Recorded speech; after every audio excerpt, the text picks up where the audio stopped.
toutes et à tous, bienvenue dans la boîte à souvenirs de la tribu Orange.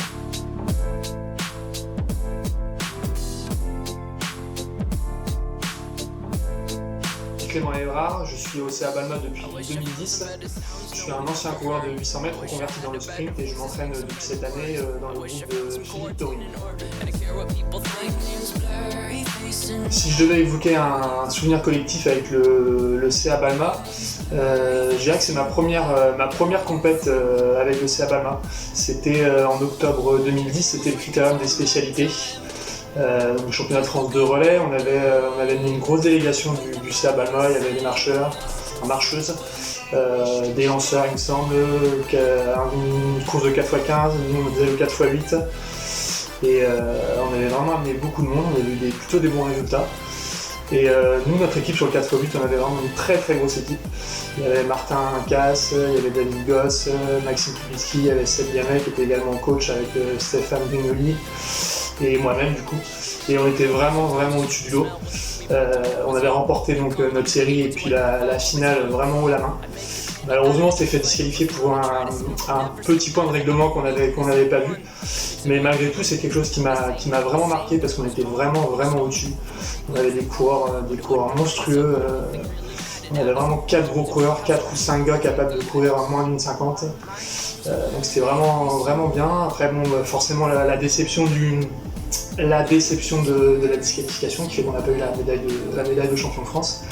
Mais on était tellement au-dessus du lot que franchement, on était les vainqueurs moraux et je pense que le président et les accompagnateurs s'en souviennent encore. Et je crois que Michel nous avait dit qu'on était vraiment vainqueurs moraux de cette course. Et voilà, donc c'est à la fois un souvenir qui m'a marqué, un bon souvenir parce qu'on avait fait des grosses perfs et après une petite pointe d'amertume quand même d'avoir laissé échapper la médaille. Un souvenir individuel avec le CA Balma, j'en ai deux qui me viennent en tête. Ce seraient deux souvenirs de 2012. C'est d'une part les championnats de France national, je crois que ça s'appelait encore National 2 à l'époque, sur 800 mètres. Je m'entraînais tout seul cette année-là et j'avais fait un hiver vraiment très mauvais. Je partais avec aucune certitude sur la saison estivale et je m'étais quand même qualifié pour les championnats de France nationaux. Et j'avais fait un bon championnat parce que je m'étais qualifié pour la finale et même en finale j'avais fait une belle course. Malheureusement j'avais fini 4ème.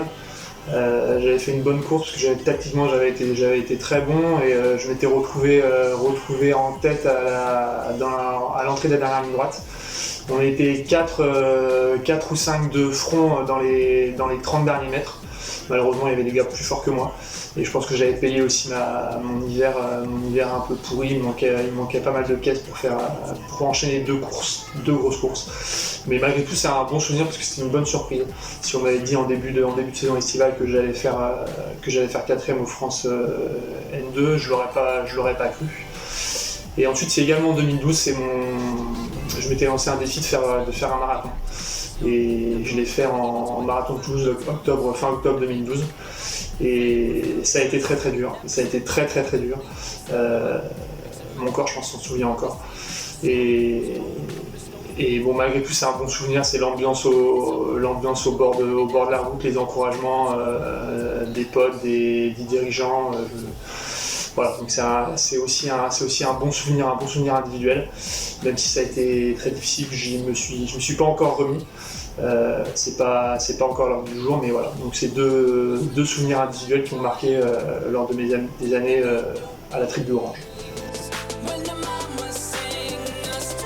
Si je devais évoquer un souvenir humain au sein de la tribu Orange, ce serait déjà premièrement l'accueil que j'ai reçu quand je suis arrivé en 2010.